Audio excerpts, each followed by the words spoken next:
Hello friend, नमस्ते, राम राम। रीना यादव की channel पे आप सभी का बहुत बहुत स्वागत है। मैं आप सब बीच में बहुत प्यारा सुंदर माता रानी के गीत लेके आई हूँ। और मेरा गीत कैसा लगा कमेंट बॉक्स में जरूर बताना। अच्छा लगे तो लाइक सब्सक्राइब शेयर जरूर करना। अपना आशीर्वाद दुलार जरूर देना। आप सभी का बहुत बहुत धन्यवाद।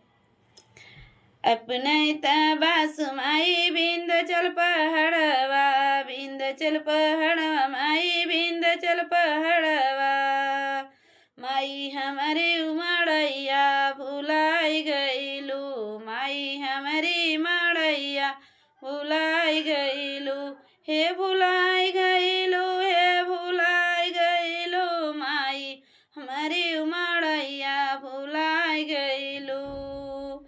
गंगा जल से माई धोइबै चरनिया, धोइबै चरनिया माई धो चरनिया, गंगा जल के अमृत बनाए गईलू माई, माई हमारी उमड़ैया भुलाई गईलू, माई हमारी उमड़ैया भुलाई गईलू।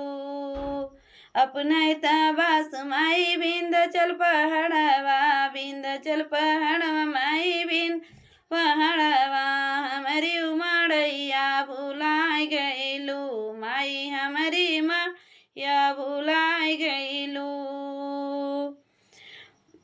माई माई कई पुकारली बेटी, माई माई कई पुकारली बेटी, रैया निहार आई माई सब गौआ माँ, रैया निहार आई माई गौआ, माई हमारी उमड़ैया भुलाई गईलू, माई हमारी उमड़ैया भुलाई गईलू।